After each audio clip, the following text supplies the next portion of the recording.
வெள்ளாட்டு கடாவை கொண்டுமல்ல, இளம் காளையையும் கொண்டுமல்ல, தம்முடைய விலையேறப்பெற்ற இரத்தத்தை கொண்டு நம்மை மீட்டு ரட்சித்த, நம்மை சுத்திகரித்த கிறிஸ்து பெருமானிடமிருந்து கிருபையும் சமாதானமும் நல் பேராசீர்வாதமும்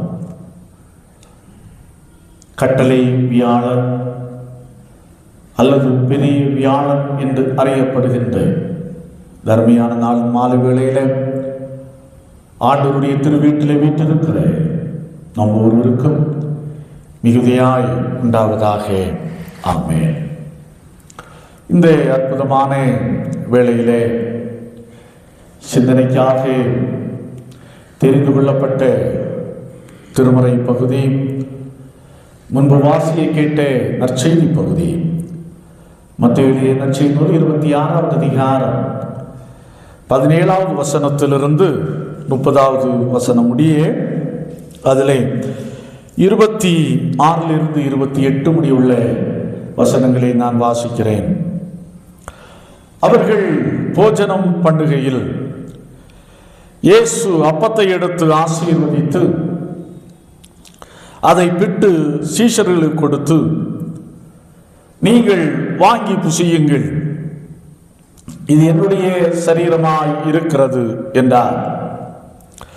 பின்பு பாத்திரத்தையும் எடுத்து ஸ்தோத்திரம் பண்ணி அவர்களுக்கு கொடுத்து, நீங்கள் எல்லாரும் இதிலே பானம் பண்ணுங்கள், இது பாவ மன்னிப்பு உண்டாகும்படி அநேகருக்காக சிந்தப்படுகிற புது உடன்படிக்கைக்குரிய என்னுடைய இரத்தமாய் இருக்கிறது, என்னுடைய இரத்தமாய் இருக்கிறது.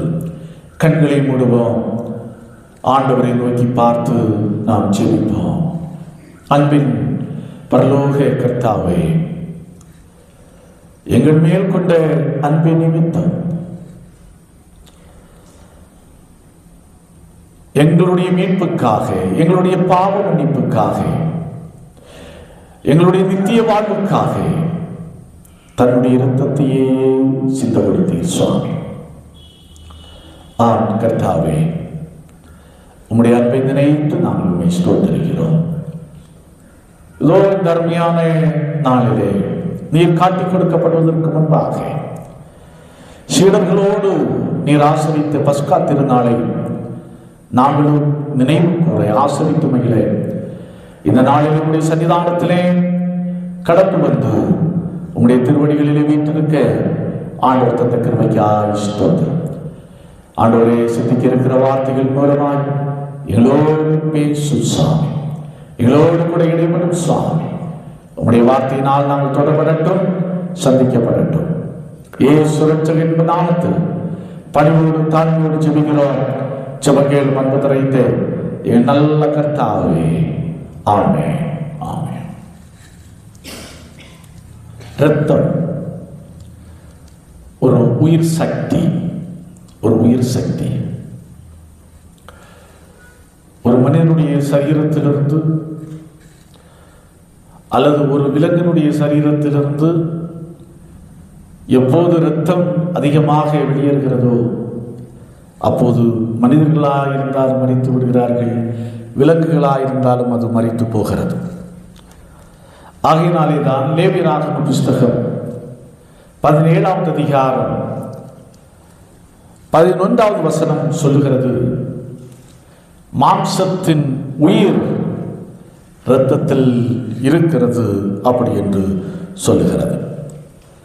ஆகையினாலே தான் கடவுள் தன்னுடைய சகோதரனாகிய ஆபேலை கொலை செய்த போது, காயின் கொலை செய்த போது காயினை பார்த்து கடவுள் சொன்னார், எப்பா காயின் சகோதரனாகிய ஆபேல் எங்கே அப்படி என்று கேட்டுவிட்டு சொன்ன காரியம், உன் சகோதரனுடைய இரத்தத்தின் சத்தம், உன் சகோதரனுடைய இரத்தத்தின் சத்தம் பூமியிலிருந்து என்னை நோக்கி கூப்பிடுகிறது அப்படி என்று கடவுள் காயினை பார்த்து சொன்னார். ஆகையினாலே தான் தொன்று தொட்டே பார்க்கின்ற போது கடவுளை திருப்திப்படுத்த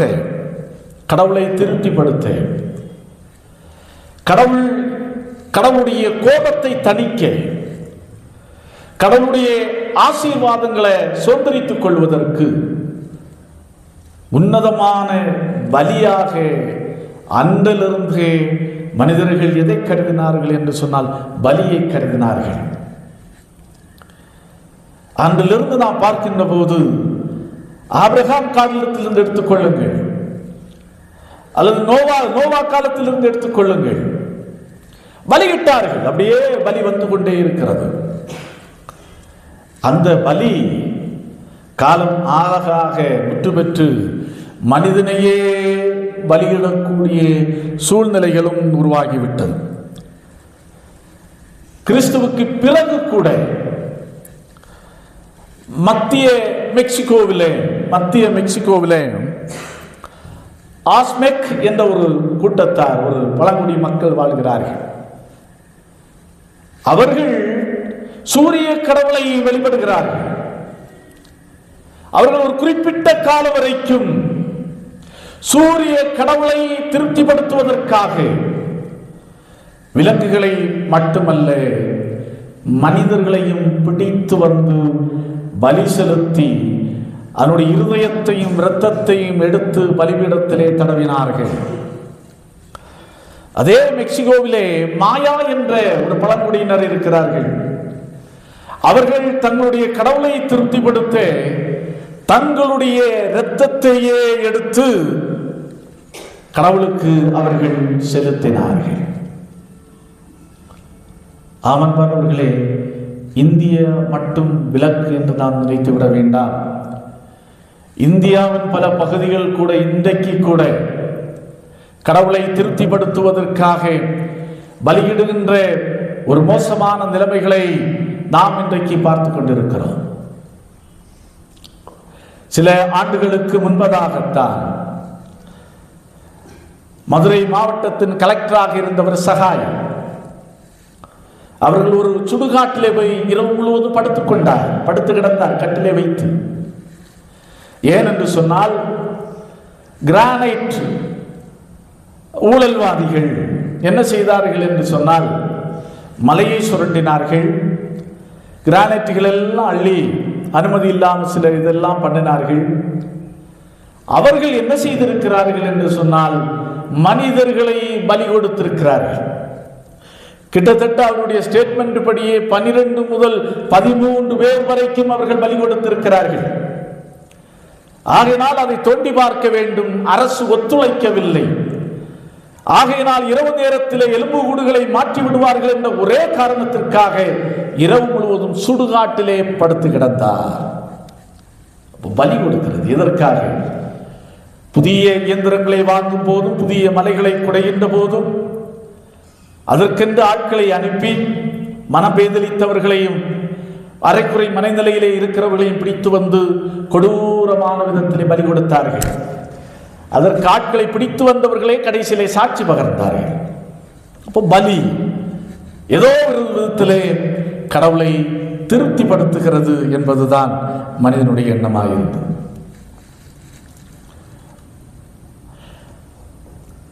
பழைய பாட்டிலே நாம் பார்க்க முடியும். பாருங்கள், எகிப்து தேசத்திலே இஸ்ரவேல் மக்கள் அடிமைப்பட்டு கிடக்கிறார்கள். கடவுள் பார்வோனுக்கு வாய்ப்புகளை கொடுக்கிறார். அற்புதங்களுக்கு மேல் அற்புதங்கள், கிட்டத்தட்ட 9 அடையாளங்கள் நிகழ்த்தப்படுகின்றன. 9லேயும் அவன் அசையவில்லை. அவனுடைய இருதயம் கடினப்பட்டு கொண்டே இருக்கிறது. அப்போ அன்றைக்கு கடவுள் சொன்னார், கடைசியாக 10வது வாதையை அனுப்புவதற்கு முன்பாக மோசேயை கொண்டு இஸ்ரவேல் ஜனங்களுக்கு ஒரு கட்டளை கொடுத்தார். என்னவென்று சொன்னால், பஸ்காவை ஆசரிப்பதற்கான ஒரு காரியத்தை, ஒரு ஆலோசனையை கடவுள் சொன்னார். நீங்க என்ன செய்ய, அந்த கீரையோடு கூட இளம் ஆட்டுக்குட்டியை பலியிட்டு அந்த ஆட்டினுடைய இரத்தத்தை ஈசோப்பின் தளிர்களினாலே உங்களுடைய வாசல்களிலே தெளியுங்கள். இதுதான். அப்படியே தெளித்தார்கள். யாருடைய வீட்டின் வாசல்களிலே இரத்த துளிகள் இருந்ததோ, இரத்த கரைகள் இருந்ததோ, அந்த வீடுகள் எல்லாம் பாதுகாக்கப்பட்டது. சங்கார தூதனிடமிருந்து அந்த வீடுகள் எல்லாம் பாதுகாக்கப்பட்டது. சங்கார தூதன் கடந்து வருகிறான். யார் யாருடைய வீட்டில் இரத்தம் தெளிக்கப்பட்டிருந்ததோ அந்த வீடுகள் எல்லாம் தப்பிற்று. மற்ற வீடுகளில் உள்ள தலை பிள்ளைகளாயிருக்கட்டும், விலங்குகளில் உள்ள தலையீற்றுகளாயிருக்கட்டும், எல்லாமே சாகடிக்கப்பட்டன. என்று சொன்னால், புளிப்பில்லாத கீரையோடும், புளிப்பில்லாத அப்பத்தோடும், கசப்பான கீரையோடும் அவர்கள் என்ன செய்தார்கள்? அன்றைக்கு பஸ்காவை ஆசரித்தார்கள். ஆட்டுக்குட்டி பலியிடப்பட்டது. ஆட்டுக்குட்டியினுடைய இரத்தம் பாதுகாப்பை கொடுத்தது என்று நாம் பார்க்கிறோம். அப்போ இங்கே பாருங்கள், கிறிஸ்து எப்படியாக காண்பிக்கப்படுகின்றார்? பஸ்கா ஆடாக காண்பிக்கப்படுகின்றார். அன்றைக்கு ஆட்டுக்குட்டியினுடைய இரத்தம் இஸ்ரவேல் மக்களை பாதுகாத்தது. இன்றைக்கு பஸ்கா பலியாகிய ஆண்டவராகிய இயேசு கிறிஸ்துவினுடைய இரத்தம், பஸ்கா பலியாகிய கிறிஸ்து என்ற ஆட்டுக்குட்டியினுடைய இரத்தம் மனிதனை என்ன செய்கிறது என்று சொன்னால், பாவங்களில் இருந்து மீட்கின்றது, சுத்திகரிக்கின்றது. இதை நாம் புரிந்து கொள்ள வேண்டும் என்பார்களே. அதான் இன்றைக்கு வாசித்து கேட்ட திருமறை பகுதியிலே அருமை இரட்சகராகிய இயேசு கிறிஸ்து தான் காட்டிக் கொடுக்கப்படுவதற்கு முன்பாக அதே பஸ்காவை தம்முடைய சீடர்களோடு மேல் வீட்டறையிலே அவர் ஆசரிக்கின்றார். அப்போது அவர் பாருங்கள், அவர் அப்பத்தை எடுத்து ஆசீர்வதித்து அதை பிட்டு சீஷர்களுக்கு கொடுத்து, நீங்களே வாங்கி புசியுங்கள், இது என்னுடைய சரீரமாயிருக்கிறது. பின்பு பாத்திரத்தையும் எடுத்து ஸ்தோத்திரம் பண்ணி அவர்களுக்கு கொடுத்து, நீங்கள் எல்லாரும் இதிலே பானம் பண்ணுங்கள், இது பாவ மன்னிப்பு உண்டாகும்படி அநேகருக்காக சிந்தப்படுகிற புது உடன்படிக்கைக்குரிய என்னுடைய இரத்தமாய் இருக்கிறது. புதிய உடன்படிக்கைக்குரிய என்னுடைய இரத்தமாய் இருக்கிறது அப்படி என்று சொல்லுகிறதை நாம் இங்கே பார்க்கிறோம். கிறிஸ்து இயேசுவுக்குள் அன்பானவர்களே, இயேசு கிறிஸ்துனுடைய இரத்தம் எதை காண்பிக்கிறது என்று சொன்னால், ஒரு ஒப்பந்தத்தை அல்ல, ஒரு இணைப்பை காட்டுகின்றது. மனிதனுடைய பாவத்தை நிமித்தமாய், மனிதனுடைய அக்கிரமத்தை நிமித்தமாய் உண்டான இடைவெளியை இயேசு கிறிஸ்துனுடைய இரத்தம் சரி செய்கிறது. பழைய ஏற்பாட்டு பகுதியிலே ஆபிரகாமோடு ஏற்படுத்தின உடன்படிக்கை, மோசேயோடு ஏற்படுத்தின உடன்படிக்கை, அடுத்ததாக தாவீதோடு ஏற்படுத்திய உடன்படிக்கை, இதெல்லாம் பார்க்கும்போது கடவுள் சொல்லிக்கொண்டே வருவார், நீங்கள் என் ஜனம், நாங்கள் தேவன். அதான் உடன்படிக்கையினுடையது. ஆனால் இங்கே புதன் உடன்படிக்கையிலே பாருங்கள், இந்த உடன்படிக்கை எதன் மூலம்? இரத்தத்தினால் ஏற்படுத்தப்பட்ட உடன்படிக்கை என்பதை நாம் ஒருபோதும் மறந்து போக வேண்டாம். இயேசு கிறிஸ்து சொல்லுகிற இது புதன் உடன்படிக்கையினுடைய என்னுடைய இரத்தமாயிருக்கிறது அப்படின்னு சொல்கிறார். அப்போ இயேசு கிறிஸ்துனுடைய இரத்தம் எதை வெளிப்படுத்துகிறது என்று சொன்னால் கடவுளுடைய கிருபையையும் கடவுளுடைய ரட்சிப்பையும் வெளிப்படுத்துகிறது. இதை நம்முடைய வாழ்க்கையில புரிந்து கொள்ள வேண்டும். இன்றைக்கு மனிதன் ஓடிக்கொண்டே இருக்கிறான், சம்பாதித்ததை செலவழித்துக் கொண்டே இருக்கிறான். எங்கே போனால் மீட்பு, எங்கே போனால் ரட்சிப்பு, எங்கே போனால் வாழ்வு என்பதை அறியாமலேயே அவன் ஓடிக்கொண்டே இருக்கிறான். ஆனால் இன்றைக்கு பாருங்கள், இன்றைக்கு வாசித்து கேட்ட நிருப பகுதியிலே எபிரேயருக்கு எழுதிய ஆக்கியோன் மிக தெளிவாக சொல்லுகிறார். எபிரேயர் 9வது அதிகாரம் 12வது வசனத்தை வாசியுங்கள். வெள்ளாட்டுக்கடா இளங்காளை இவைகளுடைய இரத்தத்தினால் அல்ல, சொந்த இரத்தத்தினாலும் நித்திய மீட்பை உண்டு பண்ணினார். ஆமன்பானவர்களே, இயேசு கிறிஸ்துவினுடைய இரத்தம் அடிமைத்தனங்களை முறிக்கிறது. இயேசு கிறிஸ்துவினுடைய இரத்தம் ஆவிக்குரிய கட்டுகளை முறிக்கிறது. இயேசு கிறிஸ்துவினுடைய இரத்தம் சத்துருடைய கிரியைகளை அடக்கி போடுகிறது என்கிற மாபெரும் உண்மையை நாம் புரிந்து கொள்ள வேண்டும். இன்றைக்கு மனிதன் இதை தெரியாமல் தான் இன்றைக்கு கூட ஆசீர்வாதங்களுக்காக, பாவ மன்னிப்புக்காக மனிதர்களையே பலியிடக்கூடிய ஒரு கொடிய மனிதனாக மனிதன் இன்றைக்கு இருக்கிறான். ஆண்டவருடைய இரத்தம் சொல்லுகிறார், இது புதிய உடன்படிக்கையின் என்னுடைய இரத்தமாய் இருக்கிறது அப்படி என்று ஆண்டவர் சொல்லுகிறார். ஆம், கிறிஸ்து இயேசுவுக்குள் அன்பானவர்களே, கிறிஸ்து இயேசுனுடைய இரத்தத்தினுடைய மகிமையை எந்த அளவிற்கு நம்முடைய வாழ்க்கையிலே புரிந்திருக்கிறோம், எந்த அளவிற்கு அவருடைய திரு சரீரத்தின் மேன்மையையும் திரு ரத்தத்தின் மேன்மையும் உணர்ந்தவர்களாய் நாம் இதில் பங்கெடுக்கிறோம். ஐக்கிய விருந்திலே, திருவிருந்திலே பங்கெடுக்கிறோம். எந்த அளவுக்கு உணர்ந்தவர்களாய் நாம் பங்கெடுக்கிறோம் என்பதை நாம் சிந்தித்து பார்க்க வேண்டும். அநேக நேரத்தில் இதை நாம் இதனுடைய மேன்மையை நாம் புரிந்து கொள்ளுகிறதில்லை. இதனுடைய மகிமையையும் வலிமையையும் நம்முடைய வாழ்க்கையிலே புரிந்து கொள்ளாமலே அநேக நேரத்திலே இந்த திருவிருந்திலே நாம் பங்கெடுத்துக் கொண்டிருக்கிறோம். பாருங்கள், இயேசு காட்டிக் கொடுக்கப்படுவதற்கு முன்பாக இந்த பஸ்காவை தம்முடைய சீடர்களோடு ஆசரிக்கிறார். பாருங்கள், வேதம் சொல்லுகிறது, 21வது வசனம் சொல்லுகிறது, அவர்கள் போஜன பண்டிகையில் பந்தியின் நேரத்திலே கடவுள் சொல்லுகிறார், உங்களில் ஒருவன் என்னை காட்டிக் கொடுப்பான் என்று மெய்யாகவே உங்களுக்கு சொல்லுகிறேன். அப்ப அந்த பந்தி நேரத்திலேயே ஒவ்வொருவரும் தங்களை அலசி ஆராய்கிறார்கள், உய்த்து உணர்கிறார்கள், கேட்கிறார்கள், நானோ நானோ நானோ என்று கேட்கிறார்கள். பாருங்க, கடைசியிலே யூதாஸ் காரியத்து கேட்கிறான். அந்த பந்தியிலே பங்கெடுக்கின்ற போது யூதாஸ் காரியத்தின் கேட்கிறான். எப்படி கேட்கிறான்? நான் ரபி. எப்படி கேட்கிறான்? ரபி, நானோ என்கிறான். அதற்கு இயேசு கிறிஸ்து 25வது வசனத்திலே பதில் கொடுக்கிறார், நீ சொன்னபடி 12 சீடர்கள் அந்த பஸ்கா விருந்தை ஆசரிக்கிறார்கள். எல்லாருக்கும் தங்களை உயிர்த்து உணரக்கூடிய, தங்களை ஆராய்ந்து அறியக்கூடிய வாய்ப்பு அவர்களுக்கு கொடுக்கப்படுகிறது. 12 பேர்ல 11 பேர் நானோ நானோ என்கிறார்கள், உயிர்த்து உணர்ந்து ஐயப்பட்டு கேட்கிறார்கள்.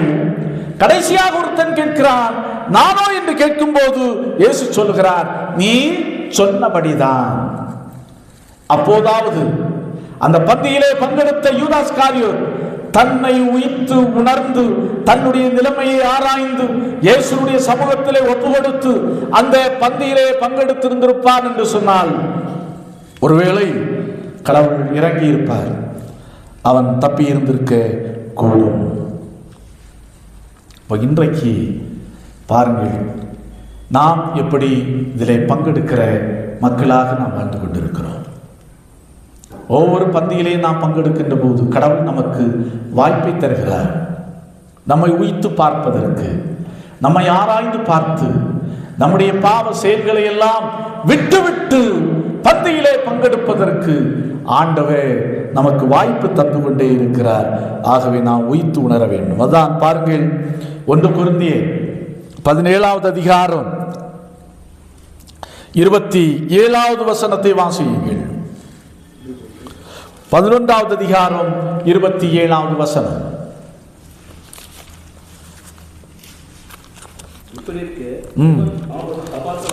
இப்படி இருக்க எவன் அபாத்திரமாய் கர்த்தருடைய அப்பத்தை புசித்து தம்முடைய பாத்திரத்தில் பானம் பண்ணுகிறானோ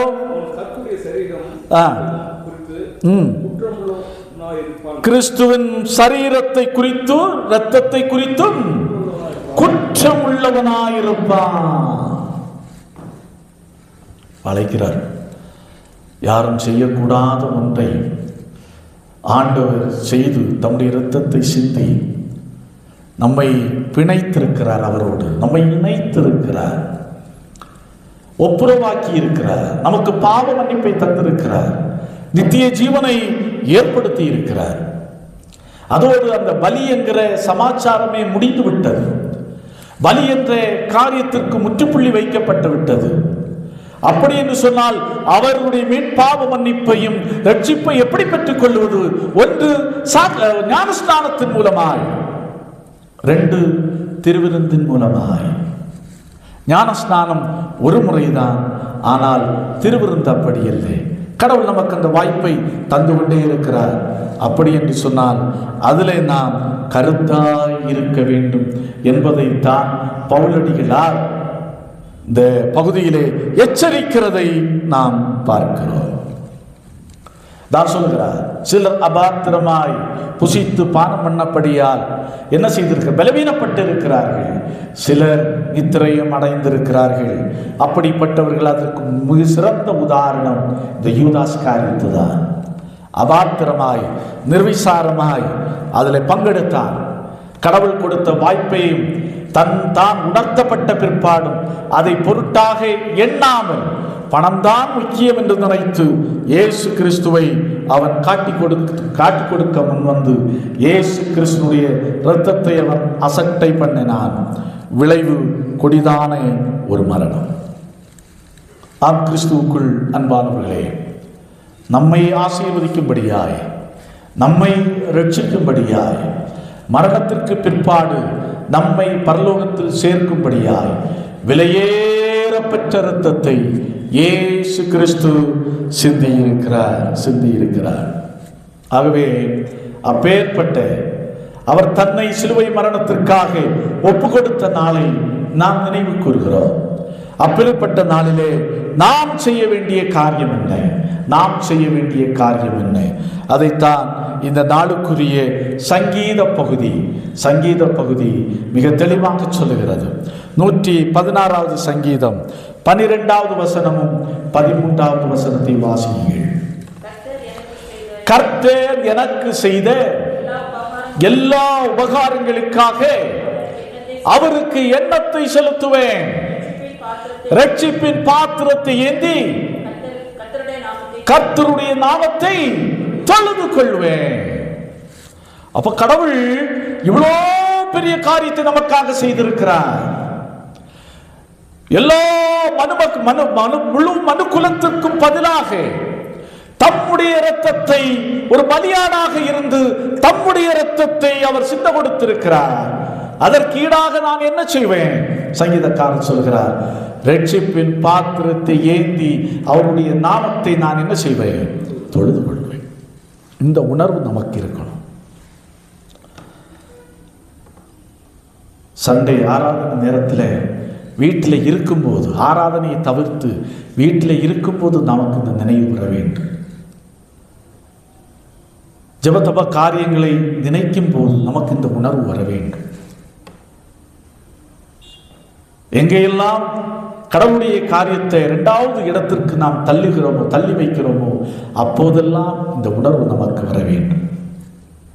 கர்த்தர் எனக்கு செய்த எல்லா உபகாரங்களுக்காக நான் எண்ணத்தை செலுத்துவேன். ரட்சிப்பின் பாத்திரத்தை ஏந்தி நான் அவருடைய நாமத்தை தொழுது கொள்வேன். இந்த சிந்தனை, இந்த எண்ணம், இந்த சிந்தனை ஓட்டம் இன்றைக்கு நம்மிடத்திலே குறைந்து வருகிறதை நாம் கண்கூடாக பார்த்து கொண்டிருக்கிறோம். அடுத்த இரண்டாவது காரியம், இந்த பஸ்கா திருநாளிலே நாம் நன்றியோடு முதலாவது அவரை தொழுது மகிமைப்படுத்த வேண்டும். இரண்டாவது காரியம் பாருங்கள், 1 கொரிந்தியர் 5வது அதிகாரம் 7வது வசனம் சொல்லுகிறது,